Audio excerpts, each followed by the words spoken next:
Hi everyone, Timothy Dunn here, and let's jump right into law number 5 of the 48 Laws of Power that we're going through, written by Mr. Robert Greene. This one's pretty interesting, and I'm going to try to make it real short because it's something that we all know about, but we've got to go through it because it's in the book, okay? Law number 5 says, so much depends on reputation. Guard it with your life. It says here in the excerpt that reputation is the cornerstone of power. Through reputation alone, you can intimidate and win. But once it slips, you are vulnerable and you'll be attacked on all sides. Boy, isn't that true. Now, we all know this, making sure that we surround ourselves with people that have traits that we want to emulate. Reputations are something that's very, very interesting. It's very malleable. And one of the things that I've learned through this chapter is that perception is reality. If someone perceives you as being arrogant or boring or something like that, and you don't counteract that feeling, then it ultimately becomes the truth. So our reputation, especially nowadays, in the day that we live in, with all the technology that's around, we need to guard our reputation just every single day. It's something that we never used to have to worry about, but with everything electronically out there, with Twitter and Facebook and LinkedIn, it's something that we have to be very careful with. Now, a good reputation actually empowers you because it diminishes anyone else that wants to do harm to you. So if you have a very good reputation, your reputation actually goes to work for you before you even get to a meeting. In a corporate environment, if you're not there and you're being talked about and your reputation is sterling, then it's something that's already adding power to you and you're not even in the room.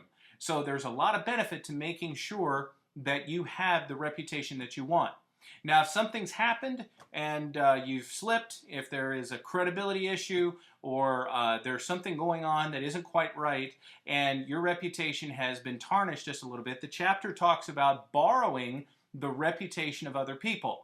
Now, you have to be very careful with this, and this goes along with what our parents had taught us in the past about hanging out with people that have the traits and characteristics that we want to have as individuals.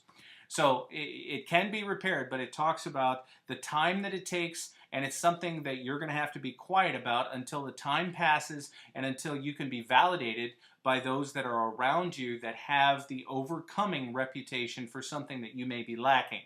Now, let's talk about the dialogue. The best thing about the day that we live in today is that we can control the conversation. Used to be in the past with communication being a very long process, the individual could be strung up before they actually got to tell their side of the story. So if you're not telling people about who you are and what you do and about what motivates you, especially on the social media networks, then you're giving up power by not setting the tone of the conversation. Reputation is everything. It's not just about when you want to get a job, but it's about your long-term growth and credibility. So I encourage you, even though you might think that you might not have a whole lot to say, not a problem. Tell people about who you are, what you do, and then be quiet and start listening. You'll eventually start channeling some wise people in your past, maybe your mom or your dad, and you'll have some good ideas about something to say about a social discussion that you're put in front of. If you're not on Twitter and you're not on Facebook and you don't have a complete profile, I'm not talking about something from junior high and high school. I'm talking about telling people about what your religious beliefs are. What you like to do on the weekends, what kind of individual you are. And then if you're on LinkedIn professionally, what you've done to contribute to other companies, then you're missing out because it's a very powerful thing that, is going to become more and more important in the days to come.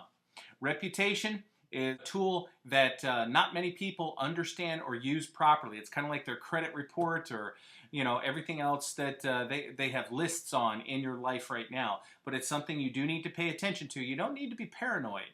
You don't need to worry about it, but you have to make sure that you've at least paid attention to it and you've spent enough time to make sure that it's your story that's being told and nobody else is making up the facts about you.